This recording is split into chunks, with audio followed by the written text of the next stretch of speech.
Self Anoop Tiwari और आज मैं आपके लिए लेकर आया हूं सीबीएसई का इकोनॉमिक्स।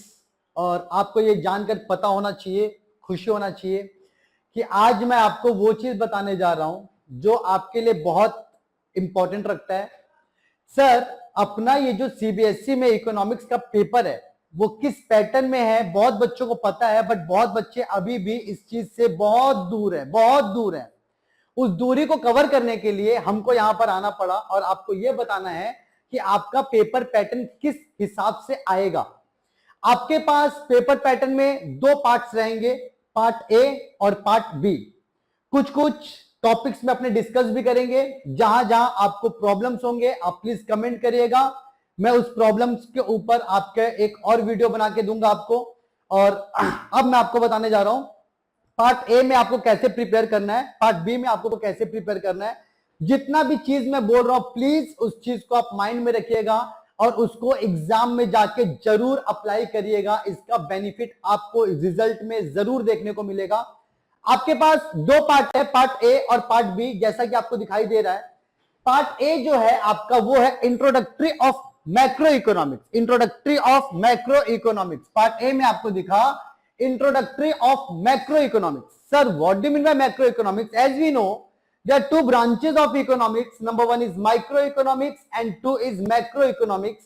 तो सीबीएसई वालों, आपको माइक्रो इकोनॉमिक्स के बारे में क्लास 11 में आप पढ़ चुके थे। क्लास 11 में आपको पता चला डिमांड क्या है, सप्लाई क्या है, रेवेन्यू क्या है, मार्केट क्या है, प्रोडक्शन क्या है, ए टू जेड के बारे में आप समझे, देखे, जाने। अब आप मैक्रो इकोनॉमिक्स में भी देख रहे हो कि क्या क्या करना है और क्या क्या नहीं करना है। आपका जो पार्ट ए है जो कि है introductory of macro economics, sir इसमें आपको इन सारे चैप्टर्स के बारे में समझना है, देखना है कौन सा चैप्टर कितना मार्क्स कंटेन कर रहा है, ये भी मैं आपको बता रहा हूं। सर, आपका जो पहला टॉपिक आएगा that is national income and related aggregates. Sir, national income and related aggregates क्या है? सर बेटा, ये देश का इनकम का जिक्र कर रहा है। यहाँ पे किसका जिक्र कर रहा है? देश का इनकम का जिक्र कर रहा है। और आपको फिक्र करना पड़ेगा कि ये कैसे बनेगा। National income and related aggregates जो कि आपको दिखेगा टोटल 12 मार्क्स का, 12 नंबर का आपको national income and related aggregates दिखेगा। जिसमें आपको क्या प्रिपेयर करना है? सर, इसमें आपको प्रिपेयर करना है मेरे बच्चों कि सर्कुलर फ्लो ऑफ इनकम क्या होता है, जीडीपी क्या होता है, जीएनपी क्या होता है, एनडीपी क्या होता है, एनएनपी क्या होता है। इन सारे चीज के बारे में आपको पढ़ना पड़ेगा। जीडीपी डिप्लेटर क्या है, जीएनपी डिप्लेटर क्या है, एग्जाम्स में क्वेश्चंस आ सकते हैं इसके ऊपर। सर, जीडीपी डिप्लेटर क्या है, एनडीपी डिप्लेटर क्या, ऑलरेडी अपने एक वीडियो इस पे बना चुके हैं, एक बार आप उस वीडियो को देख सकते हो अगर आपको कहीं डाउट आ रहा है तो। सर, यहाँ पे लॉजिक का बात यह है ना कि बेटा नेशनल इनकम अगर आपको 12 मार्क्स दे रहा है तो आपसे वो बहुत कुछ लेगा। और वो क्या लेगा? वो आपसे आपका वक्त लेगा, आपसे आपका समय लेगा, जिसमें आप इसके ऊपर बनाया गया सम्स को प्रैक्टिस करना पड़ेगा। सर, सम्स भी आता है नेशनल इनकम में? हाँ, सम्स भी आएगा और आपको थ्योरी पार्ट भी देखने को मिलेगा। सम्स में आपको 6 मार्क्स का सम्स मिल सकता है और 6 मार्क्स का आपको थ्योरेटिकल पार्ट दे सकता है, जैसे कि what do you mean bye income method, what do you mean bye expenditure method, what do you mean by production method. तो इन सब चीज के बारे में आप देखोगे, समझोगे। What are the difficulties of measurement of national income, how we calculate national income, what is GDP, what is GNP, इन सारे चीज के बारे में आपको देखने का दरकार पड़ेगा। ओके, नाउ सर, अगर आप देखोगे सेकंड चैप्टर जो कि आपको दिख रहा है मनी एंड बैंकिंग, अपना सपना मनी मनी, तो जब सपना ही आपका मनी मनी है तो चैप्टर को छोड़ने का दरकार ही क्यों है आपको? सर, चैप्टर का नाम क्या है आपके पास? Money and banking. Sir, money क्या होता है? सबको पता है मनी क्या, तो money is what money does, money is what money does. Money वही है जो मनी करता है। और आपको यह भी जानकर बेहद खुशी होगा कि सर मनी को अपने डिपॉजिट कहां करते हैं? मनी को अपने डिपॉजिट करते हैं बैंक में, और ये मनी और बैंक मिलके आपको देगा पूरे के पूरे 6 मार्क्स। सर, इसमें क्या क्या इंपॉर्टेंट आएगा? सर थोड़ा जिक्र करिए ना। सर बेटा, बैंकिंग का अगर हम लोग बात करें तो बैंकिंग में आप सेंट्रल बैंक देखो, कमर्शियल बैंक देखो, इन लोग का फंक्शंस आने का चांसेस, सेंट्रल बैंक का फंक्शंस आने का चांसेस बहुत ही ज्यादा होता है। और साथ ही साथ सेंट्रल बैंक किस तरीके से इकोनॉमी में क्रेडिट को कंट्रोल कर रहा है, इस चीज के ऊपर क्वेश्चन आ सकता है जिसमें आप पढ़ोगे CRR क्या होता है, SLR क्या होता है, इन सारे चीज के बारे में, बैंक रेट क्या है, रेपो रेट क्या है, रिवर्स रेपो रेट क्या है, ये नॉर्मली ये सब सारे कंसेप्ट आपको बैंकिंग में देखने को मिलेंगे, जो कि आपको कितना मार्क्स दे रहा है मेरे बच्चे, 6 मार्क्स दे रहा है। फिर आपको मिलेगा determination of income and employment.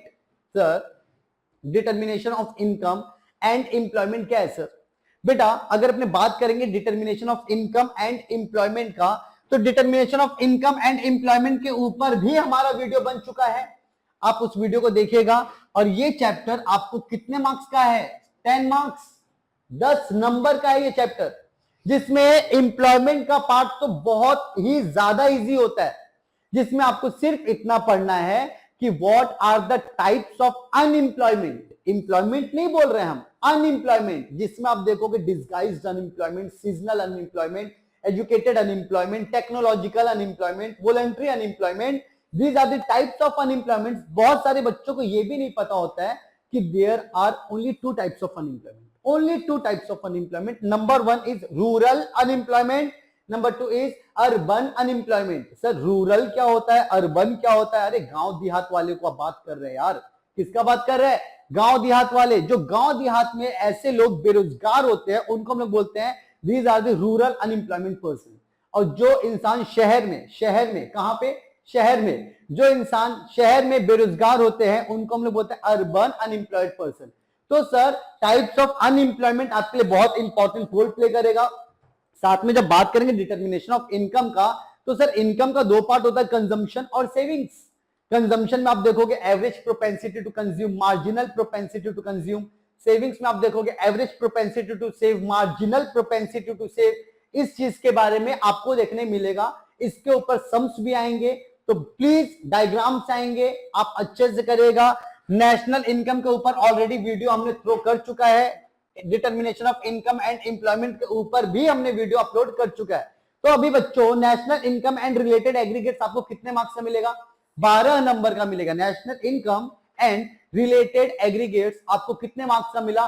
Total 12 marks का मिला। देन आफ्टर हम लोग क्या देखे? मनी, अपना सपना, मनी। अपने देखे मनी एंड बैंकिंग कितने मार्क्स का? 6। Money and banking 6, money and banking 6 marks. जुड़े रहो, कहीं जाना नहीं है, कहीं जाना नहीं है। आप इस कंसेप्ट को समझोगे ना तो आपको यह पता चलेगा किस टॉपिक में कितना ज्यादा समय देना है। That is economics brother, that is economics. Economics से तो आपको बताता है ना प्रॉपर यूटिलाइजेशन ऑफ रिसोर्सेज। आपके पास 24 घंटा है और ये 24 घंटा आपसे कोई छीन नहीं सकता। तो बेटा इस 24 घंटे में कितना घंटा आप कौन से टॉपिक को दे रहे हो, ये बहुत बड़ा मैटर करता है आपके लिए।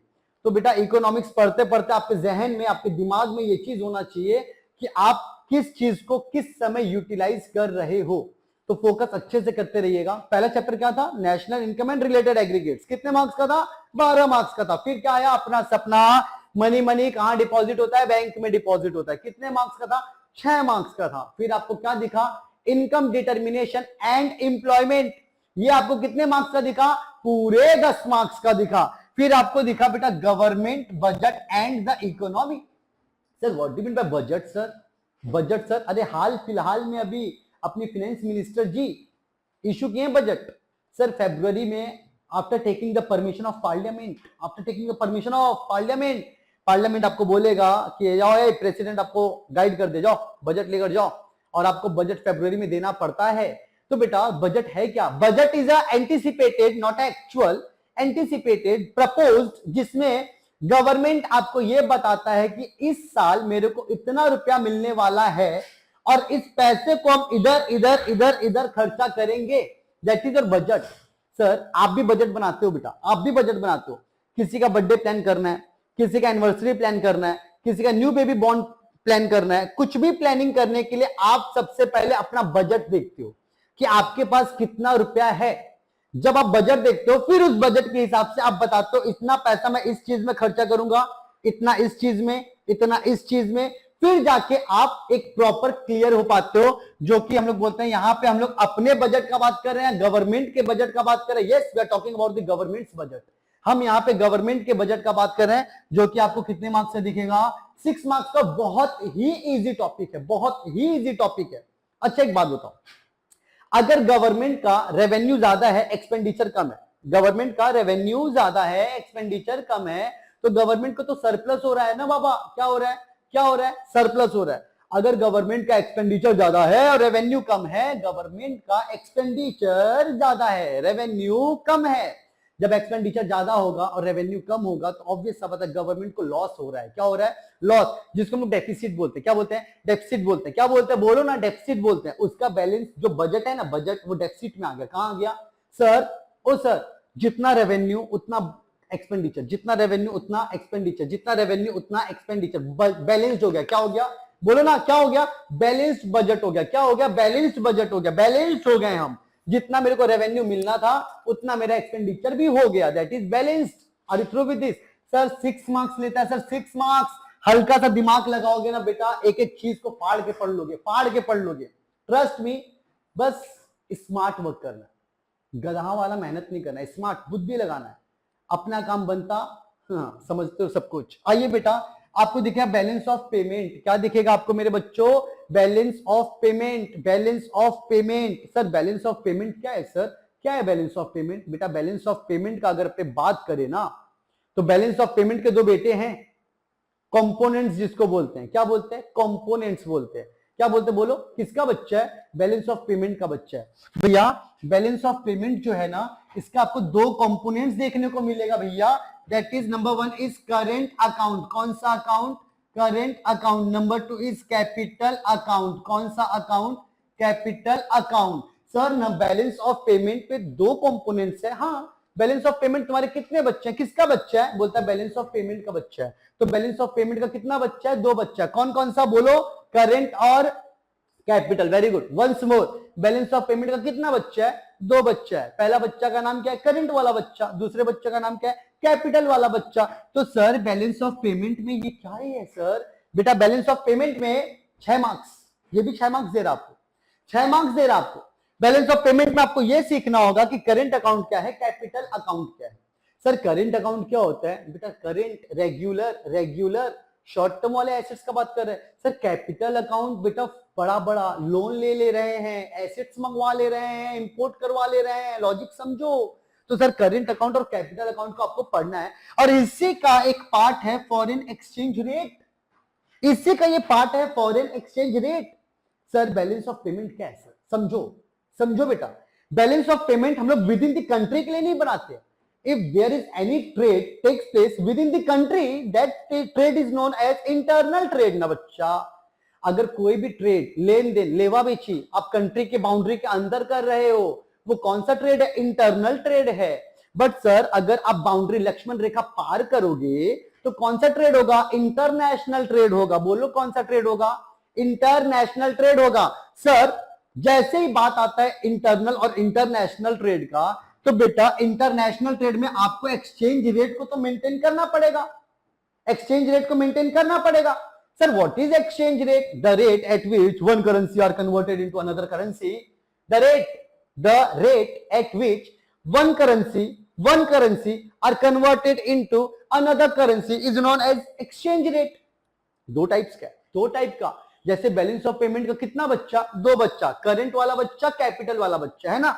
सर ये बैलेंस ऑफ पेमेंट हम क्या इंटरनल बिजनेस के लिए बनाते हैं, नहीं, इंटरनेशनल बिजनेस के लिए बनाते हैं। किसके लिए बनाते हैं, इंटरनेशनल बिजनेस के लिए बनाते हैं। बैलेंस ऑफ पेमेंट जो हम लोग बना रहे हैं किसके लिए बना रहे हैं, इंटरनेशनल बिजनेस के लिए बना रहे हैं। और इंटरनेशनल बिजनेस करने के लिए you must have to follow the exchange rate system, exchange rate system. Sir ये एक्सचेंज रेट सिस्टम कितने टाइप का, दो टाइप का। एक्सचेंज रेट सिस्टम कितने टाइप का मेरे बच्चों, दो टाइप का। एक का नाम है फिक्स्ड, एक का नाम क्या है, फिक्स्ड, एक का नाम क्या है, फ्लेक्सिबल। कौन सा बल, फ्लेक्सिबल। किसका बल, फ्लेक्सिबल। ओके सर लॉजिक समझो, बैलेंस ऑफ पेमेंट बना रहे हैं, क्या बना रहे हैं, balance of payment internal trade के लिए बनेगा या एक्सटर्नल ट्रेड के लिए बनेगा, एक्सटर्नल ट्रेड के लिए बनेगा। बैलेंस ऑफ पेमेंट इंटरनल या एक्सटर्नल, एक्सटर्नल। एक्सटर्नल ट्रेड का मतलब इंटरनेशनल ट्रेड। कौन सा ट्रेड, इंटरनेशनल ट्रेड। जब भी इंटरनेशनल ट्रेड का बात आएगा तो बेटा डॉलर में बात करोगे, पाउंड्स में बहुत बात करोगे, दिरहम्स में बात करोगे। लॉजिक समझो मेरा बच्चा, समझे। तो बेटा one currency are converted into another currency is known as exchange rate. There are two types of exchange rate, fixed exchange rate, flexible exchange rate. Fix exchange rate government fix कर दिया, इसी rate में लेन देन करो। But flexible exchange rate में free छोड़ दिया गया with the help of demand and supply of the economy. जितना इकोनॉमी में जैसा डिमांड रहेगा, जैसा सप्लाई रहेगा, उस हिसाब से रेट को ठोक डालो। That is what flexible exchange rate. But international monetary fund आया। कौन आया? इंटरनेशनल मॉनेटरी फंड आया और वो बोला कि भैया ना आपको फिक्स्ड को फॉलो करना है ना आपको फ्लेक्सिबल को फॉलो करना है, आप फॉलो करो मैनेज्ड फ्लेक्सिबिलिटी। किसको फॉलो करो? Managed flexibility. अपने सिनेरियो के हिसाब से, अपने इकोनॉमिक के सिचुएशन के हिसाब से, unemployment, inflation, standard of living, इन सबको देखते हुए आप जिस रेट को एक्सचेंज रेट में डालोगे दैट इज मैनेज्ड फ्लेक्सिबिलिटी। ना ही फिक्स को फॉलो करना ना ही फ्लेक्सिबल को फॉलो करना। फॉलो किसको करना है? फ्लेक्सिबिलिटी को। किसको? मैनेज्ड फ्लेक्सिबिलिटी को। Are you through with this? तो मेरे बच्चों ये एक सिंपल सा पार्ट ए है जिसमें आप क्या देखिए भैया, आपको दिखा नेशनल इनकम कितने नंबर का? 12 नंबर का दिखा। कितने नंबर का दिखा? 12 नंबर का दिखा। फिर आपको क्या दिखा? फिर आपको दिखा अपना सपना, मनी कहां डिपॉजिट? बैंक में डिपॉजिट। कितने मार्क्स का? 6 मार्क्स का। फिर आपको क्या दिखा? Income determination and employment. कितने मार्क्स का? 10 मार्क्स का। फिर आपको क्या दिखा मेरा गोगा बच्चा को? Government budget and the economy. कितने मार्क्स का? 6 मार्क्स का। फिर आपको दिखा बैलेंस ऑफ पेमेंट। अच्छा है balance of payment internal trade या international trade? Right, love you all. एकदम करेक्ट बोले हो आप लोग, एकदम करेक्ट बोले हो। सर आप कैसे सुन रहे हो? सर बेटा जब दिल से दिल मिलते हैं ना तो हम लोग को सब सुनाई देता है। जैसे अभी आपको समझ में आ रहा है ना कि किस किस चीज को कैसे कैसे अटेंड करना है, समझ में आ रहा है ना? छोड़ना कुछ भी नहीं है। एग्जाम में बैठते ना मां सरस्वती को याद करो और हर एक चीज को लिखो, आए तो भी ना आए तो भी। लिखना इज वेरी इंपॉर्टेंट। लिखोगे नहीं सीखोगे कैसे? तो सीखने के लिए तुमको लिखना पड़ेगा। प्रैक्टिस करो बेटा, प्रैक्टिस करो। इन सारे टॉपिक्स के ऊपर हम short video if you want हम इन सारे टॉपिक्स के ऊपर शॉर्ट वीडियो में आपको हर एक चीज समझाएंगे। बट आपका जो प्रॉपर रूटीन है उसको मेंटेन करो। मेरे बच्चों के ऊपर बहुत प्रेशर है। अकाउंट्स का एग्जाम, हिंदी का एग्जाम, इंग्लिश का एग्जाम, इकोनॉमिक्स का एग्जाम, बिजनेस स्टडीज का एग्जाम, मैथमेटिक्स का exam, computer, physical education, lots of subjects over there. एक छोटा सा ब्रेन कितना सारा चीज लेगा, कितना सारा चीज लेगा। इसीलिए हम लोग आपके लिए प्यारा प्यारा चीज को छोटा छोटा फॉर्मेट में तुमको देते हैं ताकि तुम इस चीज को बहुत अच्छे से कॉप अप कर सको, मगअप कर सको और एग्जाम में उसको धड़ल्ले से लिख दो with proper diagram. Because economics is all about the relationship with diagrams ना। तो आपको डायग्राम को भी अच्छे से समझना है। इसके पहले वीडियो में कुछ टॉपिक्स का डायग्राम ऑलरेडी गिवन है मेरा, तो आप उसको देखिए। फिर भी अगर आपको दिक्कत आता है तो प्लीज एक कमेंट, आपका प्रॉब्लम सॉल्व, वैनिश कर देंगे, वैनिश बिना रील लगाए। ओके, तो बेटा ये कंसेप्ट आपको समझ में आता है। अब हम आपको दिखाते हैं जो आपको दिखेगा। Oh my god, that is part B. क्या दिख रहा है आपको? पार्ट बी दिख रहा है आपको। सर ये पार्ट बी में क्या है? सर बेटा आईईडी के बारे में पढ़ना है तुमको। आईईडी के बारे में, आईईडी के बारे में। आई माने व्हाट? इंडियन। ई माने व्हाट? Economic development. और ये उन दिनों की बात है जब हम इस दुनिया में ही नहीं थे, ना ही आप थे। ये उन दिनों की बात है जब हम और आप इस दुनिया में नहीं थे।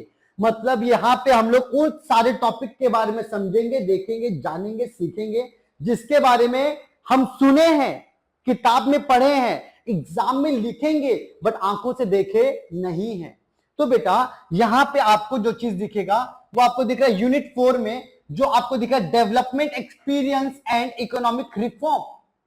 जैसे ही बात आता है ना इकोनॉमिक रिफॉर्म का, जैसे ही चर्चा छिड़ जाए इकोनॉमिक रिफॉर्म का, तो मेरे बच्चों रिफॉर्म का मतलब क्या होता है? रिफॉर्म का मतलब होता है बदलाव, चेंजेस। जो आज के वीडियो देखने के बाद आप में आएगा इकोनॉमिक्स को लेकर, दैट इज रिफॉर्म। आएगा या नहीं आएगा? हाँ आना चाहिए बेटा, आना चाहिए। अगर नहीं आएगा तो बेटा आप मेरा नुकसान नहीं करोगे, आप अपने मम्मी पापा का नुकसान करोगे। ये वीडियो बेसिकली हम स्टूडेंट्स के लिए बना रहे हैं, बेसिकली। बट मेरा मोटो सिर्फ उन मम्मी पापा के लिए है जो अपने बच्चों को लेके बहुत परेशान है कि कैसे होगा, क्या होगा, कर पाएगा, नहीं कर पाएगा, A to Z आपको देखना पड़ेगा। तो प्लीज मेरे लिए ना सही, वीडियो के लिए ना सही, मम्मी पापा के लिए थोड़ा सीरियस होके अच्छे से फोकस करके पढ़ाई करो, ताकि उनको भी लगे कि हाँ मेरे बारे में मेरे बच्चे सोच रहे हैं, दूसरे नहीं। तो थोड़ा सा सीरियस रहना बेटा लाइफ में, और आपको सब कुछ मिलने वाला है। तो सर हम यहाँ पे देखेंगे development experience and economic reform के बारे में। तो बेटा इसमें आपको दिखेगा Indian economy on the eve of independence. Sir independence के उस रात का बात कर रहा है जिस रात इंडियन इकोनॉमी को अच्छे से ऑब्जर्व किया गया। आपको पता होगा जब हमारे इंडिया का बंटवारा हुआ तो सारा बढ़िया बढ़िया चीज पाकिस्तान चला गया और हमारे इंडिया के पास कुछ नहीं, because on that time sir India एक कॉलोनियल कंट्री हो चुका था जिसको ब्रिटिश प्रॉपरली अक्वायर करके रखे थे। सर कॉलोनियल का मतलब क्या होता है? कॉलोनियल का मतलब बेटा सिंपल, बहुत सारे मेरे बच्चों को ना कॉलोनियल का मतलब नहीं पता, उनको डर लगता है कि मैं कैसे पूछूं सर से या मैम से कैसे पूछूं। बेटा पूछना नहीं है, आपको दिक्कत है आप मेरे पास आओ ना, हम आपको हर एक चीज बताएंगे, एक चीज बताएंगे। कॉलोनियल का मतलब होता है आज आपके घर पे अगर हम आके राज करेंगे कि ये फ्रिज मेरा, ये टीवी मेरा, ये अलमारी मेरा, मतलब हम तुम्हारे घर पे कब्जा कर लिए। वैसे ही ब्रिटिशर्स आके हमारे इंडिया, हमारे घर पे कब्जा कर लिए थे। तो उनके बारे में आपको हम बताएंगे वो क्या क्या कांड किए थे। बेटा वो एक्सप्लॉयटेशन कर रहे थे। What do mean by exploitation sir? What do mean by exploitation? आपसे तो सब ले लेंगे, बदले में आपको कुछ भी नहीं देंगे, अंगूठा दिखा देंगे, यही एक्सप्लॉयटेशन। सर एक्सप्लॉयटेशन का मतलब सर हम आपसे सब ले लिए बट आपको बदले में कुछ नहीं दिए। जैसे कि इनडायरेक्टली अगर आपको समझाने के लिए बताएं, हम आपसे, आप जो बच्चे मेरे वीडियो को देख रहे हैं, क्या हम आपसे पैसा मांगे? नहीं मांगे। टाइम मांगे। हाँ आज के डेट में पैसा से बढ़कर टाइम ही होता है बेटा, टाइम है तो सब कुछ है। तो बेटा आप टाइम दे रहे हो ना, थैंक यू फॉर दिस कि आप टाइम दे रहे हो और मेरे को सपोर्ट करोगे। वैल्यू मेरा बहुत अच्छा होगा कि आप लोग इतना सपोर्ट करोगे, इतना प्यार दोगे, इतना केयर करोगे। तो बेटा मेरा भी फर्ज कुछ बनता है आपके लिए, इसलिए मैं आपके लिए आया हूं। तो यहां पे हम लोग उस दिन का बात करेंगे जब ब्रिटिशर्स हमारे इंडिया को कैप्चर कर लिए थे। और वो लोग क्या किए थे ना, वो हमारे इंडिया के एग्रीकल्चर को, इंडस्ट्री को तबाह कर दिए थे। पूरी तरीके से क्या कर दिए थे? तबाह। सर एग्रीकल्चर भी तबाह? यस, हमारे इंडिया का जो सबसे मेन चीज था एग्रीकल्चर, उसको भी, हैंडीक्राफ्ट, इन सबको तबाह कर रहे थे वो। जितना भी इंडिया का रिसोर्सेस था, इनपुट था, वो सब with the help of train transportation वो बाहर कंट्री में भिजवा देते थे सर। और जितना भी फिनिश गुड्स था वो इंडिया में वो लोग बोलते थे खरीदो। मतलब कि सर एक्सपोर्ट ड्यूटी इतना ज्यादा कर दिए थे और इंपोर्ट ड्यूटी फ्री कर दिए थे। सर इंपोर्ट ड्यूटी फ्री माने हम लोग फिरंगी का सामान इजीली परचेस कर सकते थे, that is finish goods. But sir हम लोग अपना भेजने के बाद अपने पास तो कुछ बचेगा ही नहीं सर, तो अपने क्या करेंगे? तो इस चैप्टर में थोड़ा हिस्ट्री, ज्योग्राफी आपको देखने को मिलेगा sir. Development experience and economic reform में Indian economy on the eve of independence. Sir Indian economy 50 से 90, LPG that means economic reform. जब भी बात आएगा एलपीजी का, सर एलपीजी गैस सिलेंडर का बात नहीं कर रहे हैं, यहां पे एल का बात हो रहा है liberalisation, privatisation, globalisation. Liberalisation, privatisation, globalisation. सुनो सुनो सुनो सुनो, दुनिया के लोगों सबसे बड़ा है, नहीं बेटा ये सब मत बोलो, अच्छा बात सीखो, ज्ञान का बात सीखो। आओ बेटा एलपीजी में क्या हुआ था? सर एलपीजी तो गैस होता है बेटा, यहाँ पे एलपीजी गैस नहीं होता है। यहाँ पे एल माने लिबरलाइजेशन होता है, पी माने प्राइवेटाइजेशन होता है, जी माने ग्लोबलाइजेशन होता है। तो बेटा जब बात करेंगे अपने एलपीजी का, इन सारे लोगों का, इन सारी चीजों का, तो हमारा इंडिया ना बहुत पीछे हो गया था। बहुत पीछे माने बहुत पीछे हो गया था। और आप एक चीज नोटिस करोगे, यहां पे आपको दिख रहा है 1950 से लेके 90 तक, 1950 से लेके 1990 तक। सर 91 में क्या हुआ था? 91 वो ईयर है जिस ईयर में आपको दिखा था economic reform, that is liberalisation, privatisation and globalisation. Sir liberalisation का मतलब टैक्स फ्री कर देना यार, टैक्स फ्री कर देना यार, खुल के काम करो, दब के काम मत करो, फ्री हैंड काम करो, that is liberalisation. Sir privatisation क्या है? सर बेटा पहले सब सरकार के अंडर में काम क्या करता था, अब तुम अपने आप के लिए काम करोगे और कोई तुमको रोकेगा नहीं, टोकेगा नहीं, छोकेगा नहीं, खुल के काम करने का, जब तक तोड़ेगा नहीं, छोड़ेगा नहीं। तो बोलने का बात है जब इकोनॉमिक रिफॉर्म आया, एल माने लिबरल कर दिया गया, लिबरलाइजेशन कर दिया गया, फ्री कर दिया गया, खुल के ट्रेड करो, प्राइवेटाइजेशन लेकर आओ, और साथ ही साथ अब तुम्हारा भी बारी आ गया इंडिया के बाहर जाने का और फिरंगीज तुम तो इंडिया में आ ही रहे हो ना, तो फिरंगी इंडिया में आएंगे और हम इंडिया के बाहर जाएंगे। जब अपने बड़े होंगे ना तो हमारा हाथ बड़ा होगा, तो हम लोग एक्सप्लोर कर पाएंगे। यही कंसेप्ट आपको इसमें देखने को मिलेगा। सर इंडस्ट्री अपना एग्रीकल्चर कैसे तबाह हो गया था? बेटा कुछ कुछ चीज हम बोले ना आपको पहले भी, अगर आपको कोई भी वीडियो कोई भी टॉपिक पे चाहिए तो प्लीज आप कमेंट करना, मैं जरूर बनाऊंगा आपके लिए, बट उसके लिए एग्जाम के पहले पहले, हाँ, वरना एग्जाम निकलने के बाद बना के कोई फायदा नहीं होने वाला अपने को। तो ये लॉजिक आपको वहां पे समझ में आएगा, थोड़ा बुक को रेफर करिएगा। सबसे पहले हम आपको बताएंगे कैसे क्या पढ़ना है, A to Z तरीका भी बताएंगे कैसे पढ़ना है, क्या पढ़ना है। फिर आप यहाँ पे देखोगे मेरे बच्चों कि आपको जो यूनिट 5 दिखेगा, that is current challenges facing Indian economy. Unit 4 में आप क्या देखें, देखिए ना, गौर फरमाइए, गौर फरमाइए। इंडियन इकोनॉमी डेवलपमेंट, क्या देख रहे हो आप? इंडियन इकोनॉमी डेवलपमेंट, जिसमें आप देखोगे development experience of economic reform 1950 और 90 के बीच में इंडियन इकोनॉमी का क्या कंडीशन था, और 1991 से लेके अभी तक में इंडियन इकोनॉमी का क्या कंडीशन हो रहा है, ये आपको यहां पे देखने को मिला। जब आप इधर आए ना बेटा, तो आपको बहुत सारे चैलेंजेस को फेस करना पड़ा। हमारा सीबीएसई एनसीईआरटी इतने बढ़िया तरीके से सिलेबस के कंटेंट को प्रीफिक्स किया गया है कि आपको लाइन बाय लाइन हर एक चीज समझ में आएगा।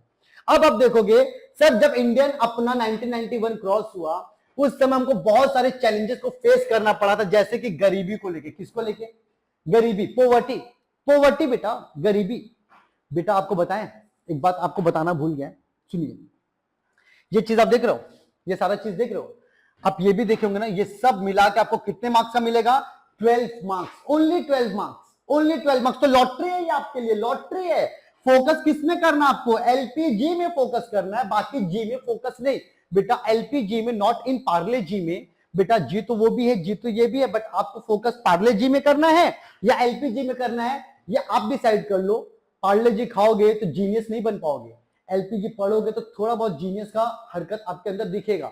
तो बेटा आपको ये पूरा टॉपिक कितने मार्क्स का? 12 मार्क्स का, जिसमें आपको फोकस किसमें करना था? सिर्फ और सिर्फ एलपीजी में।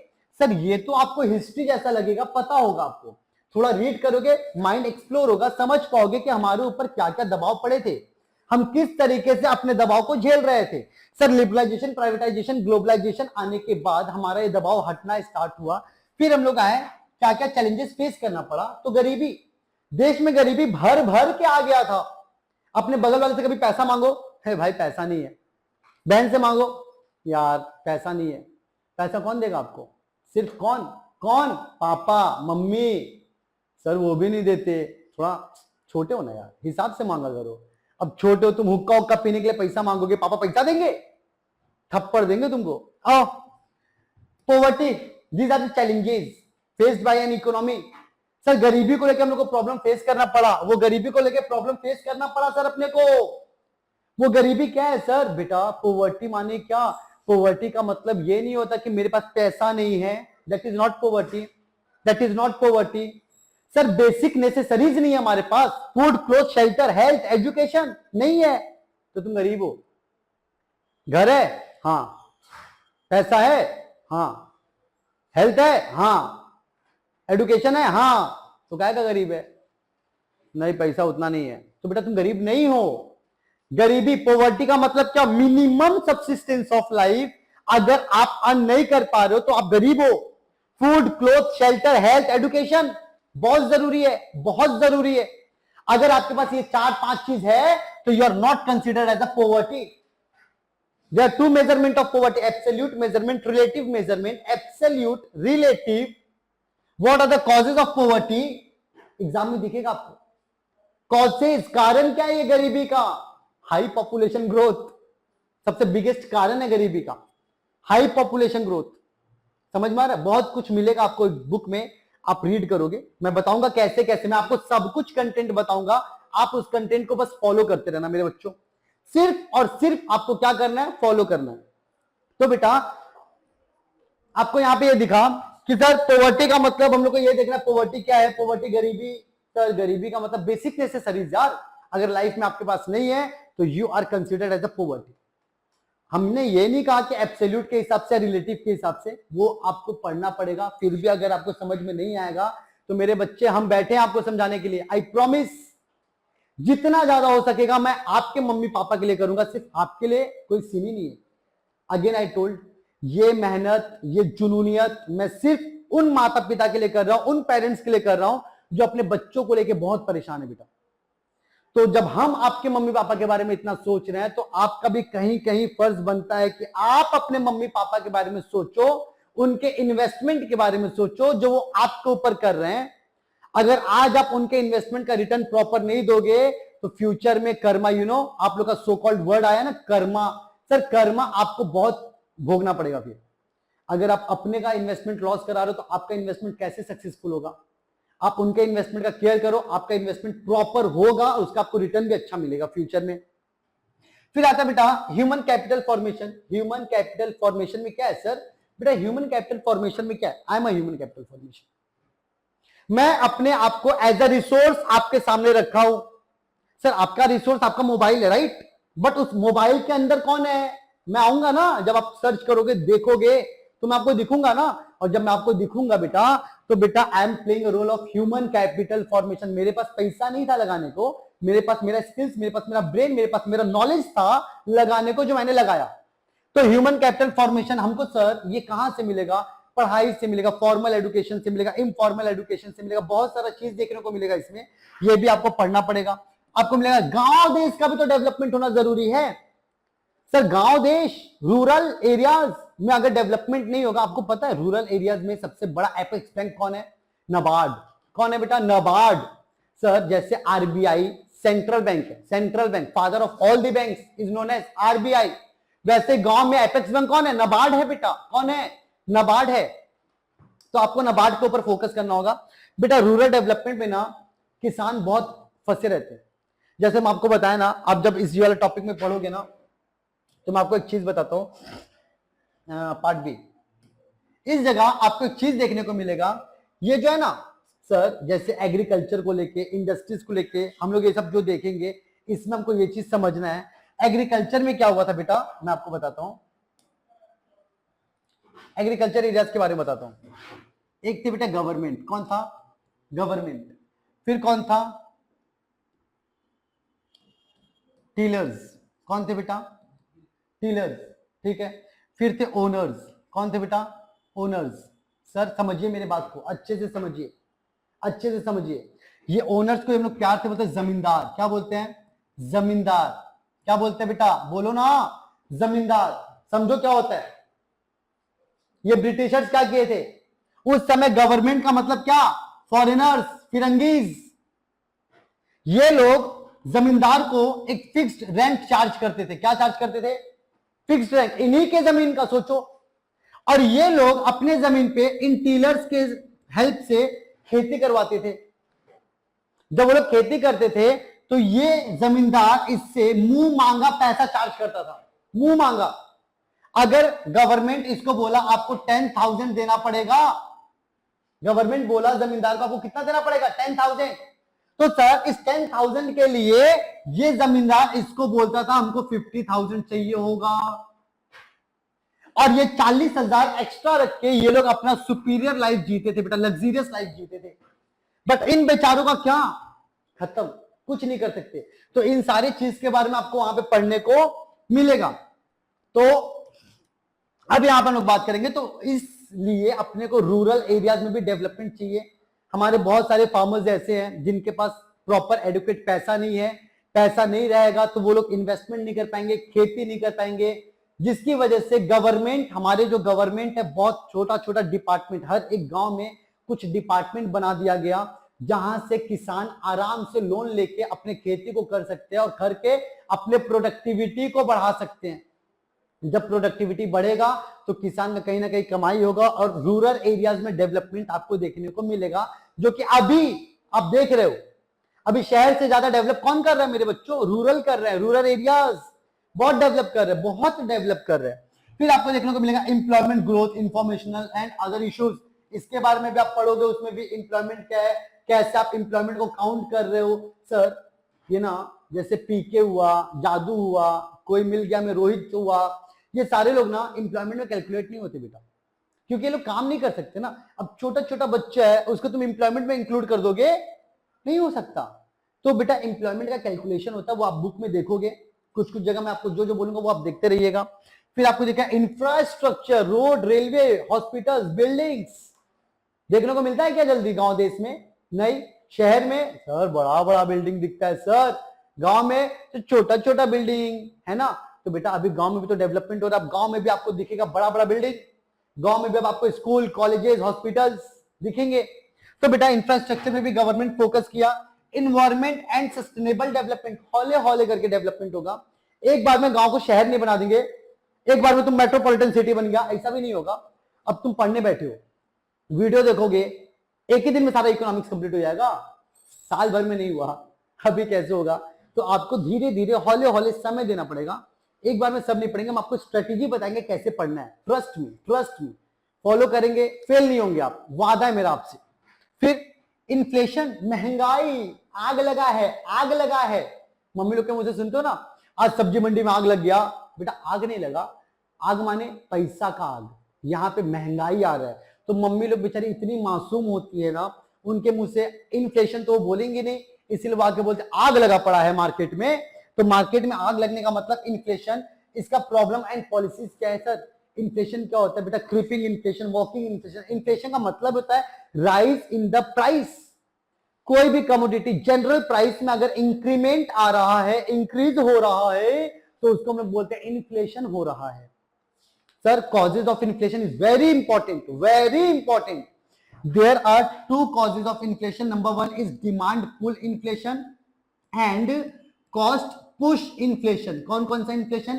Demand pull, cost push. Already we make a video on that topic, check करिएगा, प्रॉपर डायग्राम के साथ कंसेप्ट दिया गया है। तो बेटा ये सारा चीज जो आप देख रहे हो ना, ये ज्यादा से नहीं, बहुत ज्यादा नहीं, पूरे 22 मार्क्स का आता है। कितने मार्क्स का? 22 मार्क्स का। इसके पहले वाला टॉपिक कितने मार्क्स का था सर?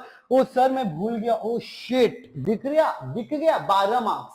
सर इसके बाद वाला टॉपिक कौन से मार्क्स का आता है? बेटा पूरे 22 मार्क्स के आते हैं, पूरे 22 मार्क्स के आते हैं। सर एक टॉपिक और है जिसमें आपको देखने को मिलेगा development experience of India. Development experience of India 6 marks का टॉपिक है, 6 मार्क्स, सिर्फ और सिर्फ 6 मार्क्स टॉपिक्स। तो बेटा फोकस करो ना, फोकस करो ना। तो अब मैं आपको बताने जा रहा हूं, देखिए स्ट्रेटेजी समझिएगा। प्रोजेक्ट में आपको मार्क्स मिल जाएगा, वाइवा में आपको मार्क्स मिल जाएगा। सर मेरा स्कूल ना बहुत ऐसा है सर, ज्यादा मार्क्स नहीं देगा, तो ज्यादा पढ़ना पड़ेगा। सर मेरा स्कूल तो ठीक है सर, पूरा मार्क्स दे देगा, तो बेटा कम नहीं पढ़ना पड़ेगा, आपको भी पढ़ना पड़ेगा, है ना। तो इतना प्रिपेयर रहो, आप जब पढ़ने बैठो, जब भी आप पढ़ने बैठो, हर एक चैप्टर का सबसे पहले आप पढ़ लो समरी। हर एक चैप्टर का आप क्या पढ़ लो? पहले समरी, की पॉइंट्स। उन सारे समरीज को पढ़ने के बाद आप चैप्टर वाइज चैप्टर में एंटर करो। हर एक चीज का causes, implementation, importance, failures, demerits, इन सबको देखो और देखने के बाद आप खुद का एक समरी क्रिएट करो। मैं आपको एक चीज का प्रॉमिस किया हूं कि अगर आपको कोई भी चीज में प्रॉब्लम हुआ, इनसे रिलेटेड कोई भी टॉपिक में कोई भी प्रॉब्लम होगा, तो प्लीज आप कमेंट करना। मैं उस टॉपिक के ऊपर प्रॉपर वीडियो बनाऊंगा आपके मम्मी पापा के लिए। बेटा this video is not for you, ये एक सिर्फ जरिया हो। आप स्माइल मैं उनके फेस में देखना चाहता हूं जिनकी वजह से आज आप यहां पे हो, उनके फेस में स्माइल देखना चाहता हूं। तो मेरे साथ साथ आप भी उनका कदर करो, आप भी उनके फेस पे स्माइल देखो और अच्छे से हर एक टॉपिक को कवर करो। जैसे आज मैं आपको बिजनेस इकोनॉमिक्स के बारे में बता रहा हूं, वैसे ही मैं आपको बिजनेस स्टडीज के बारे में बताऊंगा किस तरीके से कैसे पढ़ना है। रात दिन एक कर देंगे बेटा, बोर्ड से आपका भी है, रात दिन एक कर देंगे आपकी खुशी के लिए, कि आपको भी इंटरेस्ट आए कि पढ़ना है। और बहुत इंटरेस्टिंग टॉपिक है बेटा, एक बार पढ़ डाला लाइफ झिंगा लाला, एक बार पढ़ डाला लाइफ झिंगा लाला। तो बेटा इन सारे टॉपिक्स को आपको देखना है ना, you must have to see all this topic one by one. एक दिन में हर एक चीज नहीं बनेगा, हर एक चीज नहीं होगा, स्लो मोशन पे होगा, स्लोली स्लोली होगा। तो प्लीज आप जरूर इसको फॉलो करो, देखो, वीडियो लाइक करो, शेयर करो, सब्सक्राइब करो और दूर दूर तक रीच को बढ़ाओ, ताकि आपकी वजह से भी किसी के मम्मी पापा हंस सके।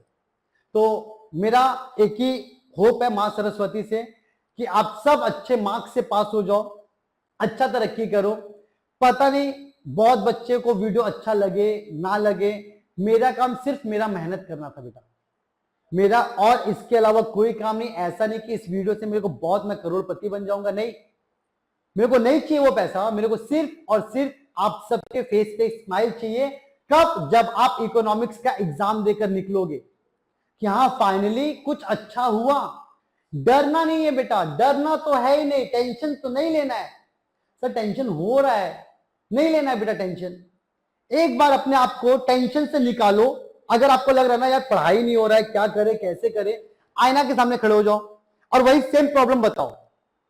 समझो तुम अपना प्रॉब्लम किसी और को बता रहे हो, सामने वाला कौन है? वो आप खुद हो बेटा। आपको सोल्यूशन पता चलेगा सिर्फ एक, समय है, अभी भी समय है, पढ़ लो। अब बेटा एक बार सीरियस होके पढ़ा ना, आई स्वेयर आपको प्राउड फील होगा कि नहीं हम पढ़े, मेरा रिजल्ट अच्छा हुआ। इको को आप देख लिए, मैं बिजनेस स्टडीज के ऊपर भी आपके लिए टॉपिक बना दूंगा, आप देखिएगा। All the very best to all of you everyone. Please अच्छे से एग्जाम देना, फोकस करके एग्जाम देना। डाउट होगा कुछ भी चीज का, कमेंट करना, उस चीज को मैं फुलफिल करके आपको दूंगा। Love you all, take care, be safe. जय माता दी, जय मां सरस्वती।